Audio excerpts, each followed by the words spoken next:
पटना शहर का सर्द सुबह का वक्त था। धुंध हल्की हल्की सड़कों पर लिपटी हुई थी। नगर निगम की पीली गाड़ी आते ही रोड किनारे लगे डस्टबिनों में सर झुकाएं कुछ लोग तेजी से हिलने लगे। इनमें से एक था 70 साल का बूढ़ा, नाम हरिकिशन, लेकिन सब उसे बुलाते थे हरी बाबा। पतला दुबला शरीर, झुर्रियों से भरा चेहरा, फटी हुई स्वेटर, सिर पर पुरानी ऊनी टोपी, हाथ में गंदा सा जूट का बैग। हरी बाबा पिछले 40 साल से यही काम कर रहा था। कचरा बीनना, उसमें से प्लास्टिक, लोहे, कागज निकालकर कबाड़ी को बेचना। दिन के अंत में बस इतना पैसा कि किसी तरह शाम तक की रोटी चल जाए। उसका कोई नहीं था। पत्नी सालों पहले बीमारी से मर चुकी थी। एक बेटा शहर छोड़कर कहीं चला गया, फिर कभी वापस नहीं लौटा।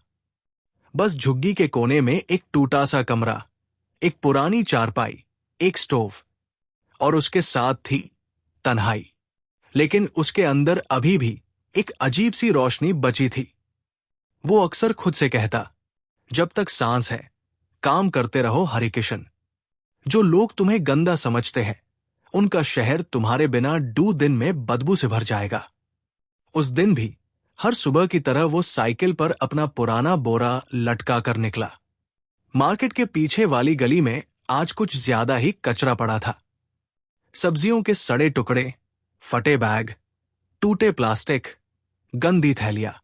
वो डंडे से कचरा उलट पुलट कर देख रहा था कि अचानक उसकी नजर एक काले रंग के सूटकेस पर पड़ी।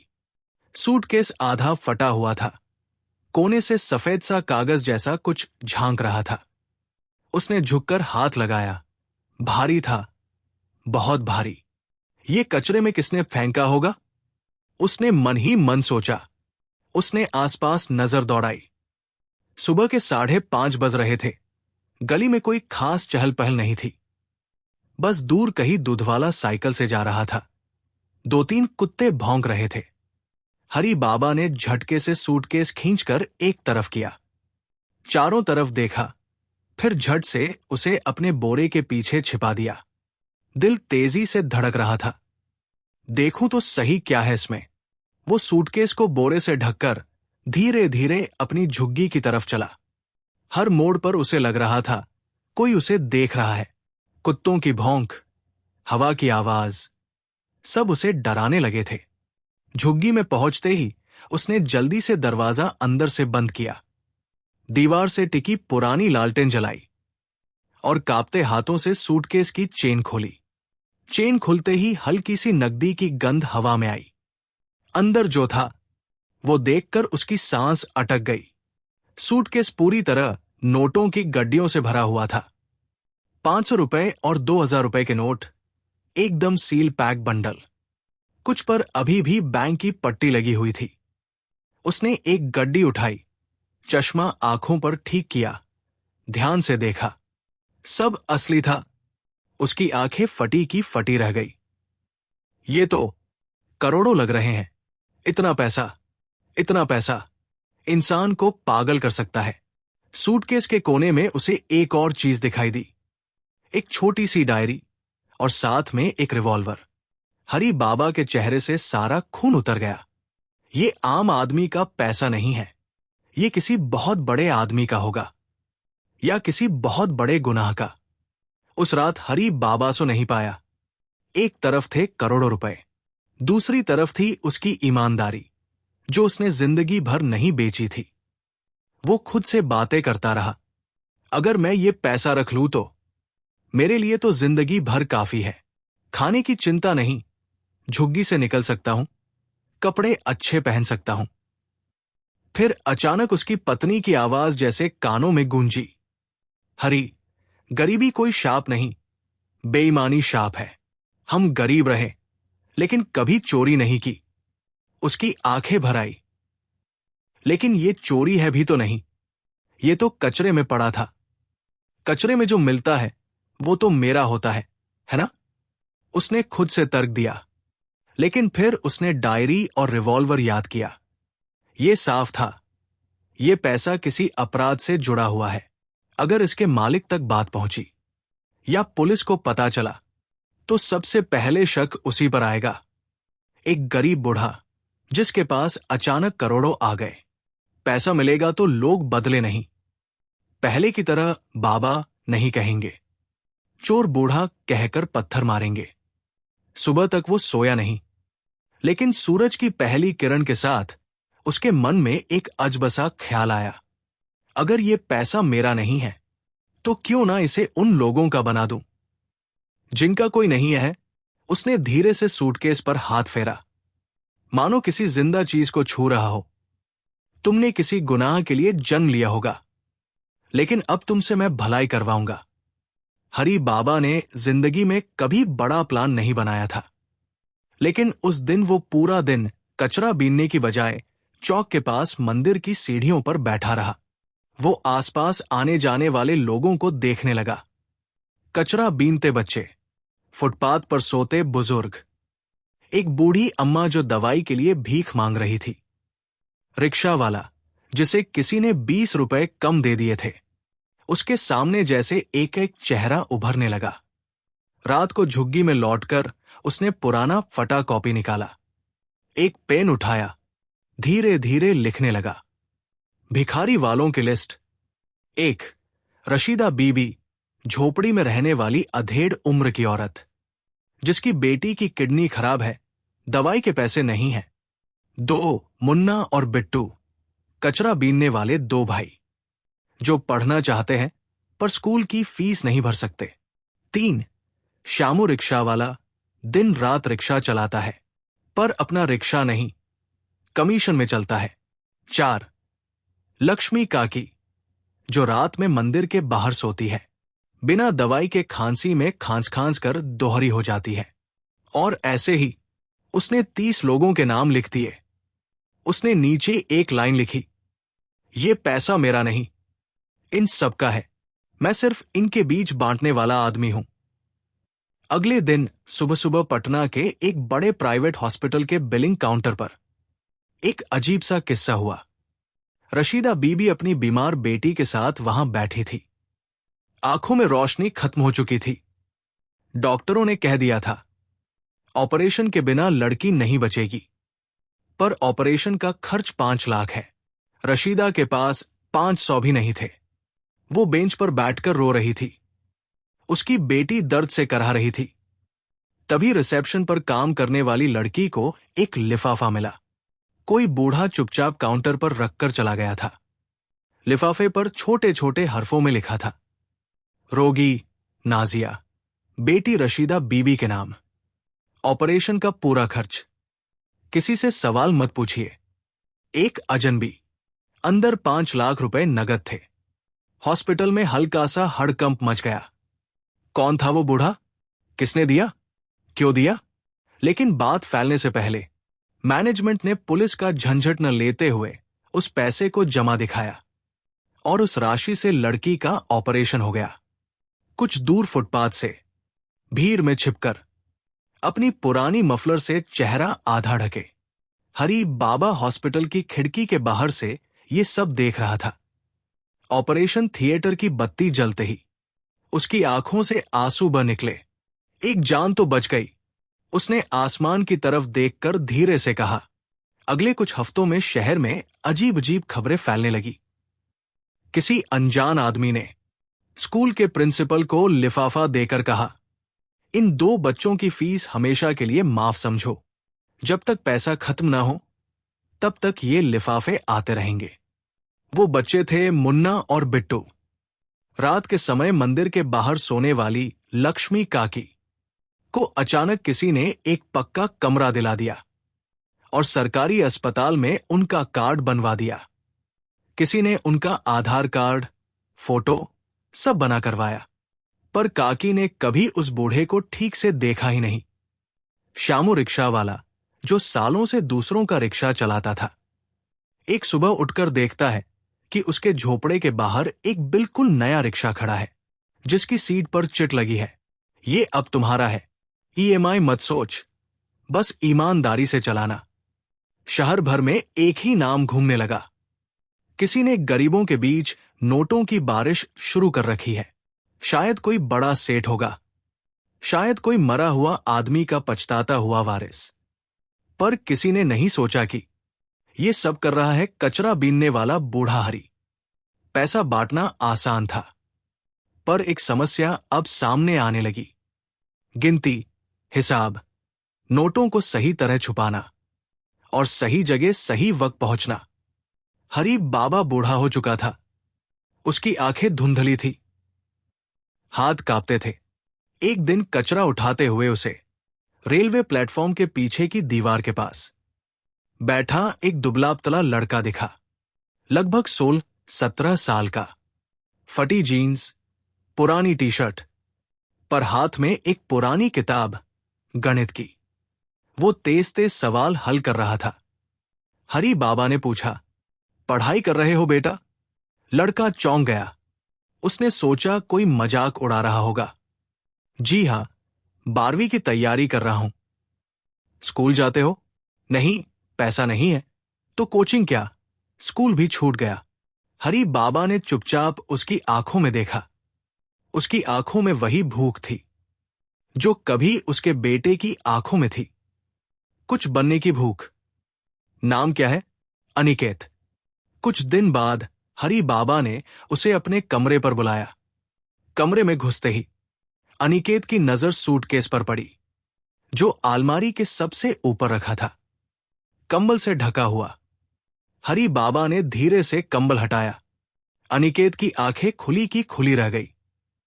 बा, ये सब आपका है? हरी बाबा ने मुस्कुराकर कहा। नहीं बेटा, ये मेरा नहीं है। ये उन सबका है जिन्हें इस शहर ने हमेशा कचरे जैसा समझा है। फिर उसने पूरा किस्सा सुनाया।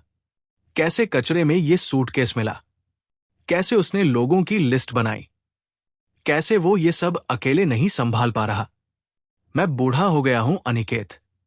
गिनती में गड़बड़ हो जाए, गलत जगह पैसा पहुंच जाए, ये पाप होगा। तू पढ़ा लिखा है, मेरा हिसाब संभाल लेगा? अनिकेत के चेहरे पर डर और उत्साह एक साथ था। लेकिन बाबा, ये सब गैरकानूनी तो नहीं है।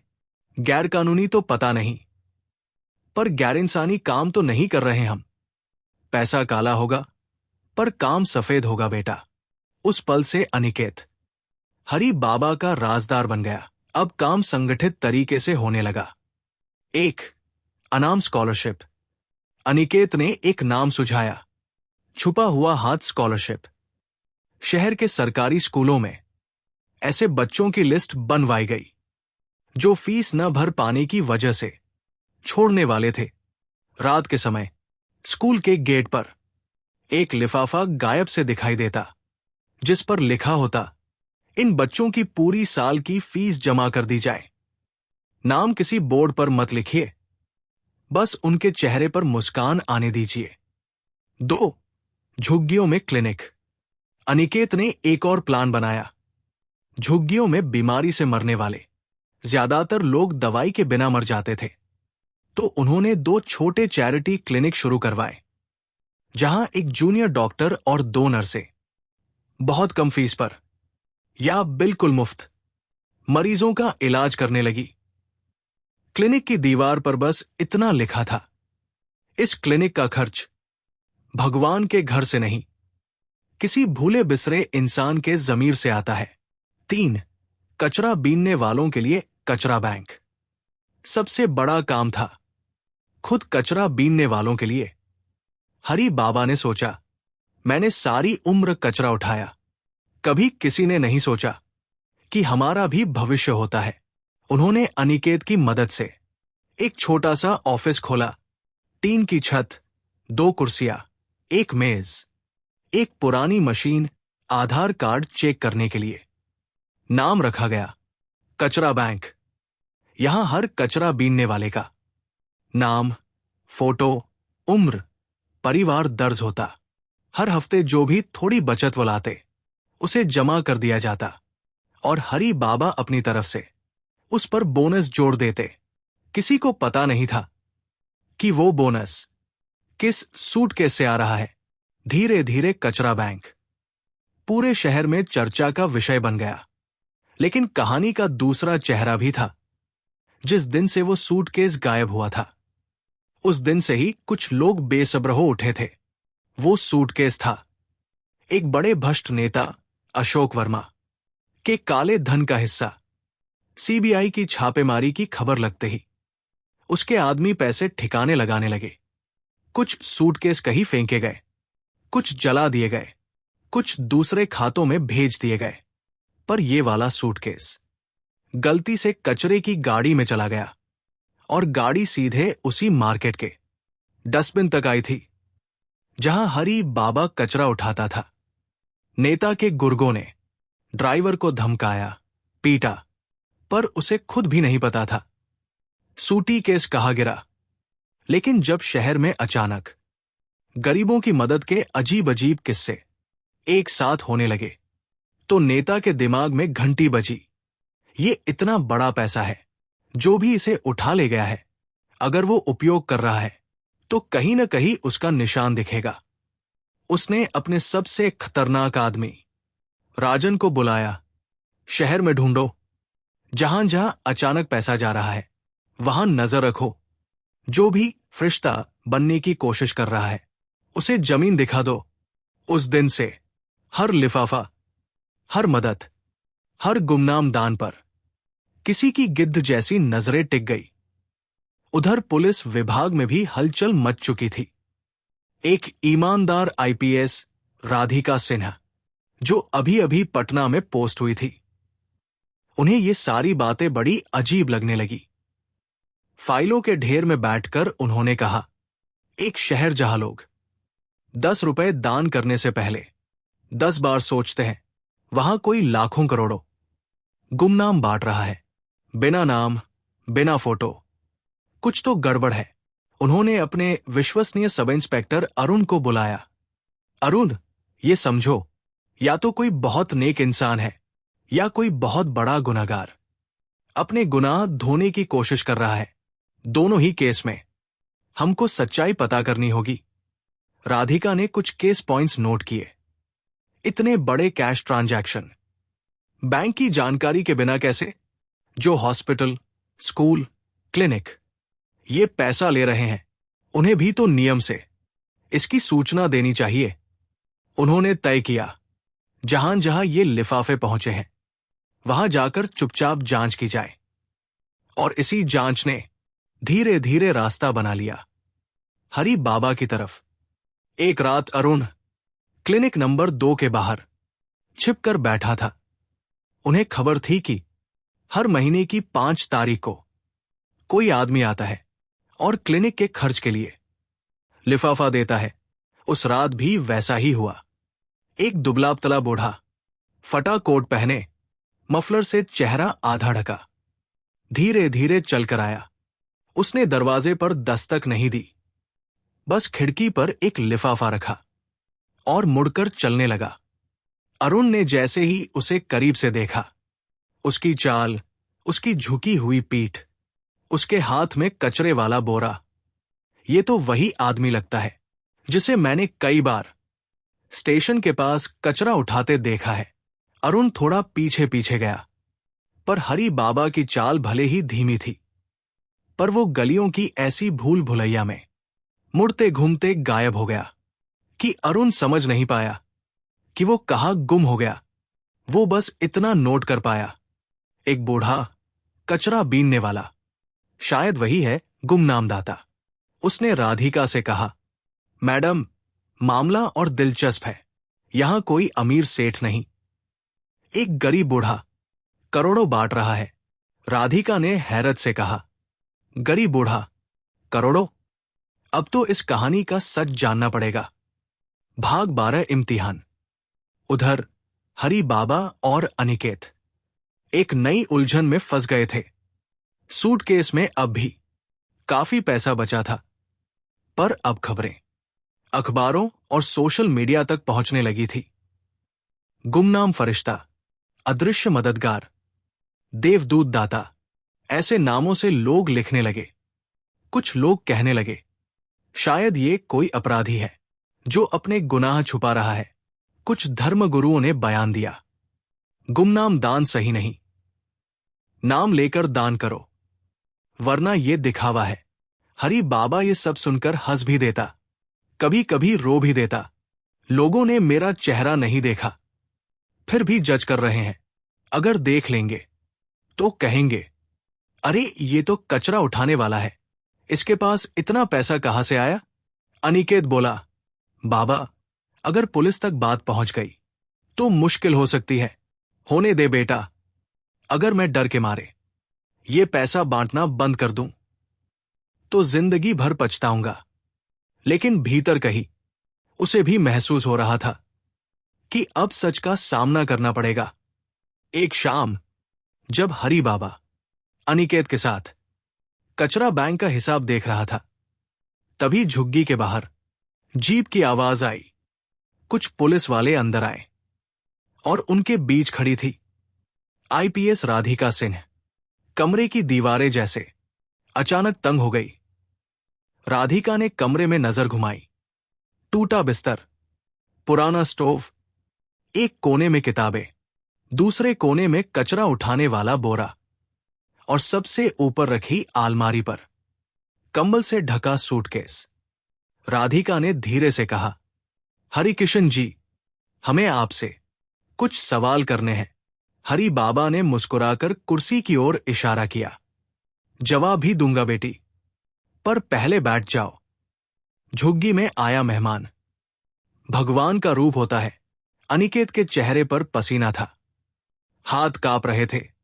राधिका ने सीधा सवाल किया, आप क्लिनिक, स्कूल, हॉस्पिटल्स में कैश देकर आते हैं ना? गुमनाम लिफाफे आपने ही दिए हैं? कमरे में सन्नाटा छा गया। कुछ क्षण बाद हरी बाबा ने गहरी सांस लेकर कहा, हां, मैंने दिए हैं, लेकिन वो मेरा पैसा नहीं, गरीबों का हक है। इतना पैसा आपके पास आया कहां से? राधिका की आवाज अब सख्त हो गई। हरी बाबा ने धीरे से सूटकेस की तरफ देखा, कंबल हटाया और पहली बार किसी सरकारी अफसर के सामने पूरा सच रख दिया। कचरे में मिला सूटकेस, अंदर भरे करोड़ों रुपए, डायरी, रिवॉल्वर, नोटों की गड्डियां और फिर उनका फैसला। सब सुनकर राधिका कुछ देर खामोश रही। अरुण ने धीरे से कहा, मैडम देखिए, चाहे इरादा अच्छा हो, पर पैसा तो अवैध है। ये हवाला, ब्लैक मनी, कुछ भी हो सकता है। हमें इसे जब्त करना होगा, इन्हें गिरफ्तार भी। हरी बाबा मुस्कुरा दिए। गिरफ्तार कर लो बेटा। एक बूढ़ा कचरा बीनने वाला अगर जेल चला जाएगा तो शहर का क्या बिगड़ जाएगा? मैं तो वैसे भी जिंदगी की आखिरी मोड़ पर खड़ा हूं। अनिकेत चिल्ला पड़ा, मैडम, बाबा ने कोई गुनाह नहीं किया। अगर यह पैसा किसी नेता के पास वापस चला गया तो फिर से गरीब भूखे मरेंगे। क्या कानून में गरीबों की मदद करने की कोई जगह नहीं? राधिका की आंखों में एक अजीब सी लड़ाई चल रही थी, कानून वर्सेस जमीर। उस रात थाने में एक छोटी सी बंद कमरे में सिर्फ दो लोग थे, राधिका और हरी बाबा। सामने मेज पर डायरी खुली हुई थी। डायरी में नाम था अशोक वर्मा, वही नेता जिसके खिलाफ पहले से ही सीबीआई की जांच चल रही थी। डायरी में कई पन्नों पर रकम लिखी थी, कहां से कितना पैसा आया, कहां भेजा गया, कहां जलाया गया, कहां फेंका गया। एक पन्ने पर लिखा था, मार्केट वाली गाड़ी, 3 सूटकेस कचरे के साथ निकाले गए। राधिका ने समझ लिया, यह पैसा किसी बेईमान की जमा पूंजी थी, जिसे कचरे के साथ कचरा बनाने की कोशिश की गई, पर किस्मत ने उसे हरी बाबा तक पहुंचा दिया। आप चाहे तो ये सब सीबीआई को सौंप सकती है और मैं शांतिपूर्वक वापस कचरा बीनने लगूंगा। हरी बाबा की आवाज में कोई डर नहीं था। लेकिन बेटा, इतना ध्यान रखना, जो गरीबों पर मैंने खर्च किया है उसे सबूत मिटाना मत मान लेना। वो तो इंसानियत का कर्ज था जो किसी के नाम पर लिखा ही नहीं था। राधिका ने हल्की मुस्कान के साथ कहा, आपको पता है बाबा, कानून किताबों में लिखा होता है, पर जमीर दिल में होता है। मैं दोनों को एक दूसरे के खिलाफ नहीं खड़ा करना चाहती। उसने एक फैसला लिया, और यह फैसला पूरे शहर की कहानी बदलने वाला था। 2 दिन बाद शहर के प्रेस क्लब में हलचल थी। सभी बड़े अखबार, न्यूज चैनल, सोशल मीडिया के पत्रकार सब मौजूद थे। मंच पर एक तरफ बैठा था एक साधारण सा बूढ़ा, फटी साफ धोती, सादा कुर्ता, कंधे पर गमछा, हरी बाबा। दूसरी तरफ आईपीएस राधिका सिंह। कैमरों की रोशनी जल उठी। राधिका ने माइक पर आकर कहा, आज मैं आपको एक ऐसे आदमी से मिलवाने जा रही हूं जिसे आप सबने सड़क पर 1000 बार देखा होगा, पर कभी ध्यान नहीं दिया होगा। उन्होंने पूरा किस्सा सामने रखा। कचरे में मिला सूटकेस, करोड़ों रुपए, डायरी, नेता का नाम, सीबीआई की जांच, और फिर यह भी कि कैसे एक बूढ़े ने उस पैसे को अपने लिए नहीं, सैकड़ों गरीबों के लिए उपयोग किया। हाल में सन्नाटा छा गया। फिर किसी पत्रकार ने चीख कर पूछा, पर मैडम, ये तो कानूनन गलत है ना? इस बूढ़े ने पैसा सरकार को क्यों नहीं दिया? ये खुद कैसे इस्तेमाल कर सकता था? राधिका ने शांत स्वर में जवाब दिया, जब सरकार और सिस्टम गरीबों तक उनका हक पहुंचाने में सालों लगा देते हैं, तब कभी कभी एक बूढ़ा कचरा बीनने वाला सिस्टम से तेज निकल जाता है। कानून अपना काम करेगा, पर इस बूढ़े ने जो काम किया है उसे मैं इंसानियत का सबसे ऊंचा दर्जा देती हूं। रिपोर्टरों के सवालों की बौछार के बीच हरी बाबा माइक के पास आए। उनकी आवाज कमजोर थी, पर शब्दों में आग थी। मैंने जिंदगी भर लोगों का कचरा उठाया, पर आज पहली बार कचरे ने मुझे उठाने की कोशिश की है। यह पैसा गंदा था, इसे साफ करना जरूरी था। मैं पढ़ा लिखा नहीं, कानून नहीं समझता, पर इतना जानता हूं, भूख, दर्द, बीमारी किसी कानून की किताब नहीं पढ़ते। उन्होंने कैमरों की तरफ देखते हुए कहा, अगर मुझे सजा देनी है तो दे दो, पर पहले वादा करो कि इस पैसे का एक एक रुपया उसी तरह गरीबों पर खर्च होगा जैसे मैं कर रहा था। वरना यह प्रेस कॉन्फ्रेंस नहीं, मजाक होगा। ये बात सुनते ही पूरा हाल गूंज उठा। किसी ने तालियां बजानी शुरू की। फिर धीरे धीरे पूरा हॉल तालियों से भर गया। उस दिन शहर ने पहली बार एक कचरा बीनने वाले को हीरो की तरह देखा। सीबीआई ने केस अपने हाथ में लिया। नेता अशोक वर्मा की काली करतूतें एक एक करके बाहर आने लगी। उसके कई आदमी गिरफ्तार हुए, कई भाग गए, सूटकेस से बचे हुए।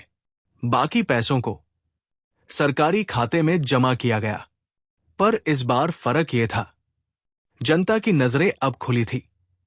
हर न्यूज चैनल पर एक ही सवाल था, जब एक बूढ़ा कचरा बीनने वाला अकेले इतने गरीबों की मदद कर सकता है, तो करोड़ों के बजट वाले मंत्री और अधिकारी क्या कर रहे हैं?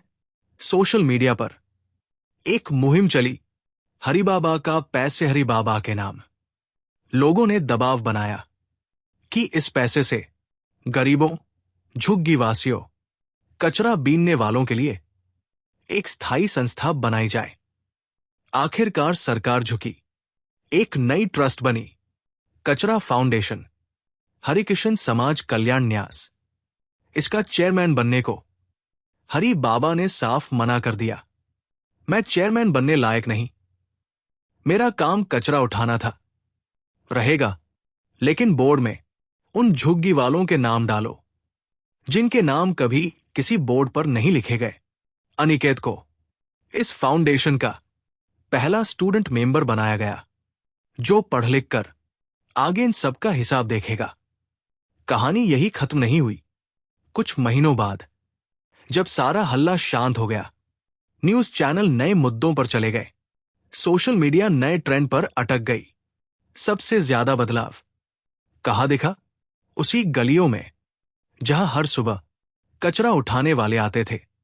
अब हर कचरा बीनने वाले के पास एक आईडी कार्ड था, कचरा बैंक में खाता था, उनके बच्चों के लिए स्कॉलरशिप थी, बेसिक हेल्थ चेकअप था। एक सुबह नगर निगम की गाड़ी के पीछे फिर वही बूढ़ा अपनी साइकिल लेकर चला जा रहा था। फटी स्वेटर, ऊनी टोपी, जूट का बोरा। एक बच्चा उसे देखकर बोला, अरे ये तो टीवी वाला बाबा है जिसने करोड़ों रुपए बांटे थे। हरी बाबा हंस दिए, नहीं रे, मैं तो वही पुराना कचरा उठाने वाला बूढ़ा हूं। बस अब कचरा थोड़ा कम बदबूदार लगता है। अनिकेत ने पास आकर कहा, बाबा अब आप काम छोड़ दीजिए, आराम कीजिए। आप फाउंडेशन के संस्थापक हो, आपको कुछ करने की जरूरत नहीं। हरी बाबा ने आसमान की तरफ देखा, थोड़ी देर चुप रहे, फिर बोले, जब तक हाथ चल रहे हैं मैं कचरा उठाऊंगा बेटा। मैं ये याद दिलाने के लिए जिंदा हूं कि सबसे गंदे ढेर से भी सबसे बड़ा खजाना निकल सकता है अगर उठाने वाला हाथ ईमानदार हो।